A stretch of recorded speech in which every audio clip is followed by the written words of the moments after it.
Ay, nandito pa rin po sa Dolores, Santa Lucia. Hinihintay ko na lang po yung mga kasama ko bago ako umuwi bukas. Ayan. Pumuna ako. Ayan. Sarap po ng hangin. So, ang lesson po kasi sa journey namin ngayon, bago po tayo maniwala sa mga usap-usapan, no, mapanganib na lugar, lugar ng kababalaghan, ganon, check-in po muna natin, puntahan natin ang iyong lugar para ma-compare po natin sa reality. Totoo ba talaga na mapanganib or totoo ba talaga na lugar ng mga engkanto, or talagang maliligaw ka dito pagka talagang baguhan ka kasi malawak po yung lugar at marami pong mga pwedeng daanan. So pagka hindi ka pamilyar sa lugar, talagang maliligaw ka talaga at malamang-lamang gabihin ka o hindi ka pa makauwi. Yun po yung dahilan doon. So kung mahina po ang yung loob, mas makabubuti manalangin po muna bago magtuloy, or kung hindi nyo talaga kaya, wag na tuloy. Kung saan nyo na lang po yung kaya nyong puntahan. Kaya kagaya kami, nakarating po kami sa Kalbaryo at mataas na po yung lugar na yon. Wala po kasing signal, hindi kami magkikita kung magkahiwa-hiwalay kami. So nangyari po sa amin yung ganon.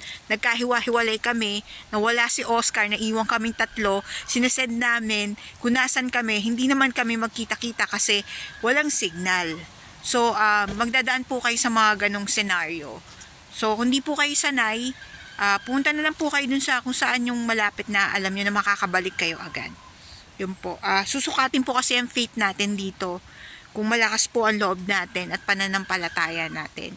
So, kung tayo po yung mahilig sa nature, mahilig sa mag-meditate, gusto natin manalangin, mapag-isa tayo, makakapag-concentrate po tayo dito, lalakas ang ating energy, ang ating vibes, at makakahingi po tayo ng mga spiritual energy, palalakasin po tayo. Sana wala po mga ibang purpose na hindi maganda, tsaka yung mga purpose na hindi nararapat para sa lugar na to, kasi nga sacred place nila tinuturing yung lugar na to.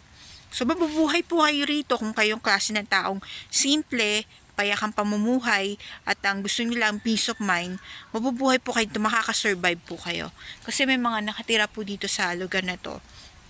And sabi nila, talagang meron din silang mga na-experience dito na kakaiba, hindi lang spiritual, pero meron silang mga ibang na-experience.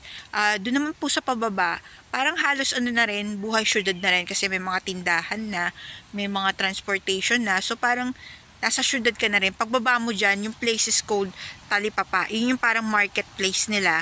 May mga nag-aabang na doon ng tricycle. Papunta na po kayo doon sa lugar na sinasabing anong place to? Yung paradahan ng Santa Lucia. Doon po kayo makakapunta. At magmula doon, pupunta na naman po kayo doon sa lugar ng pinakadulo ng Dolores para sumakay ng San Anton.